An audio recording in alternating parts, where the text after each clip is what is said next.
দেখো, কোনো এক সানডে ঝামেলা করে প্ল্যান করে ফেলেছিলাম বাড়ির লোকের সাথে ভাই মায়াপুর যাবো। ভাই কেন গেছিলাম কী মরতে ভাই জানি না। তারপর গাড়ি বাড়ি পার্কিং করে একদম চলে গেছিলাম, দেখি ভাই বেজায় ভিড় ভাই, এই গরমে বেজায় ভিড়। তারপরে সেই গরমে ভিড় থেকে একটু আখের রস খাওয়ার জন্য সত্যি মানে মনটা একটু হালকা করে দেখি ভাই বিরাট লাইন পড়ে গেছে খাবারের জন্য। সেদিন একদম একাদশী ছিল এবং একদম পুরো পুরো প্রচুর ভক্তগণ এসেছিলো। তো তারপরে ওরা আখের রস টস এরকম নিয়ে ভাই দেখি লাইনের ভাই শেষ নেই, প্রচুর মানুষ লাইন দিয়ে। তারপরে ফাইনালি আমরাও সেই লাইনে দাঁড়িয়ে পড়ি, কারণ ওটাই খাওয়ার লাইন। তো ভাই 1 ঘন্টা পর লাইন থেকে এসে ভাই দেখছি যে এই পরিমাণে সেদিন খাবার দিচ্ছে, এইটা ছিল খাবার সেদিন। যাই হোক, বিশাল ঝামেলা হয়েছিল। আর একটা এরকম জলের বোতল দিচ্ছে, এরা দেখলাম নিজেদের মধ্যে ঝামেলা শুরু করে দিয়েছিলো, এই কেন এসছি না এসছি হ্যান ত্যান।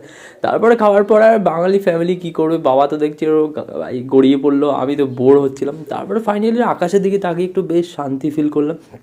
তারপরে দেখলাম বিকেল হতে না হতে এরকম ঝর্ণা ফর্ণা মানে ফোয়ারা টোয়ারা চালু হয়ে যায়। তারপরে এই একটা লাইন ভাই খিচুড়ি দেওয়ার বিকেলবেলায় যেগুলো দেয় আর কি, মানুষজন দেখলাম এটাতেও লাইনে দাঁড়িয়ে পড়েছে।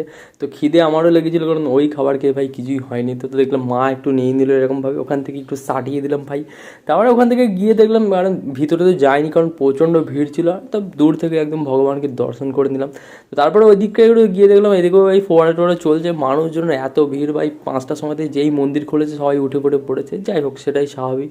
তারপর একদম সানসেট মানে দেখে ফুচকা খেয়ে আমরা বাড়ি চলে যাই ভাই। বাকি চ্যানেলটা সাবস্ক্রাইব করো। আর এই গরমে ভাই